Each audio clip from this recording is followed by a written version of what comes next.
Okay, so we're here at my refrigerator, close up of the bottom of it, and I'm about ready to put the Shim Kit in. A couple things I wanted to bring up is you'll need to get some blue thread locker. Don't use red, but blue. You can get that at the automotive store, and that'll be for the hinge screw that goes in the bottom, so it doesn't back out. I used some black paint I had in my garage. It was matte black. It would have been better to have flat black, but I wasn't gonna. I already had black, so it's just for a finished look. Other than that, those are the only additional things I had to buy. Also that plate that I stuck on, the reinforcement plate, I ended up having to grind off the screws or cut them in half. I would recommend that. It's starting to push on the wood pretty hard on the out the front. So, but I'll show you the finished look on it in a few minutes. But we'll go ahead and get started, and we'll put the Shim Kit in. So the Shim Kit calls for an adhesive to be applied. So it comes with an adhesive pad, and you put it right here. I just pulled the sticker off. Okay, and now I'll put the bracket back onto the wall.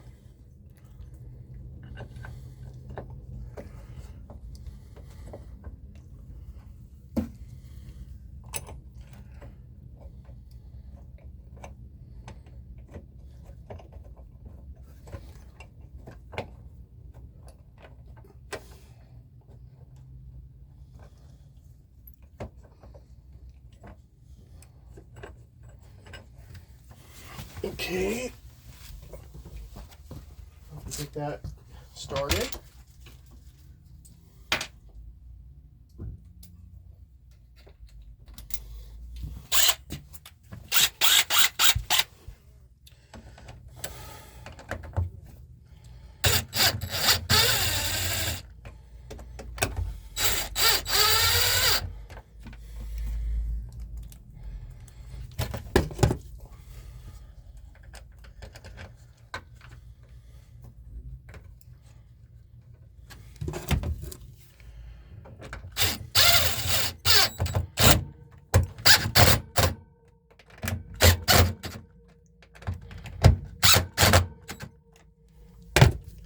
So then that reinforces this right here so it doesn't bend down a little bit.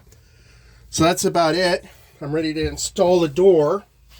The Shim Kit also comes with a thin plastic washer that you put right here. So I'm going to get the door now.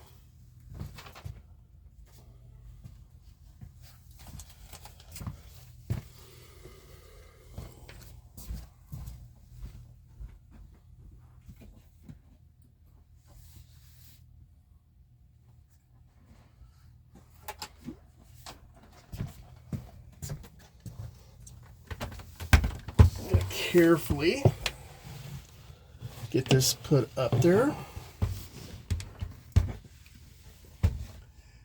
guiding it up on the pin, and then I slide this guy back on. Hold on here.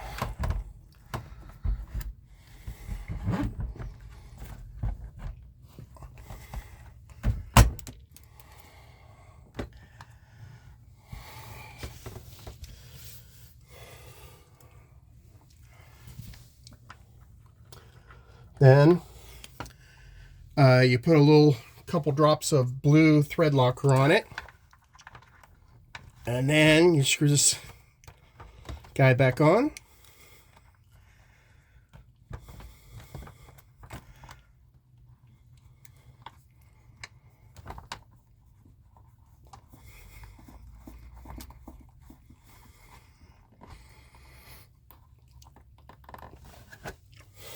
Okay, and that is it. Okay, and as you can see, I'll stand back. There's my refrigerator.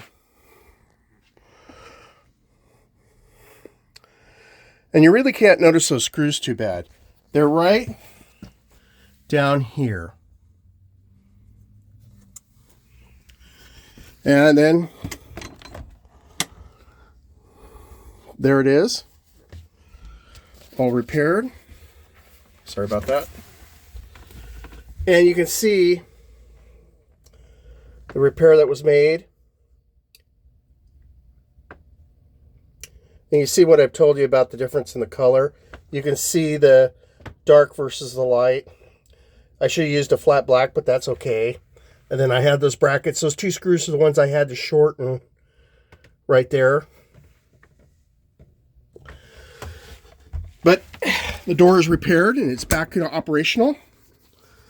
The last thing I have to do is do the other side of the door, which I won't cover in this video.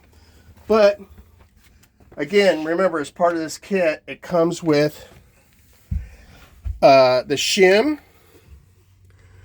There is a washer that goes down here, slides into there. And then there's these two screws. On the other one, it broke and ripped out. I have this reinforcement bracket that goes right there where those two screws are at. Okay, so I'm going to do that. But that finishes this video, and I'm hoping that this video will help others be able to repair their Norcold 1200. Like I said, the cost for me to do this was under $25. So, and you can see it's strong.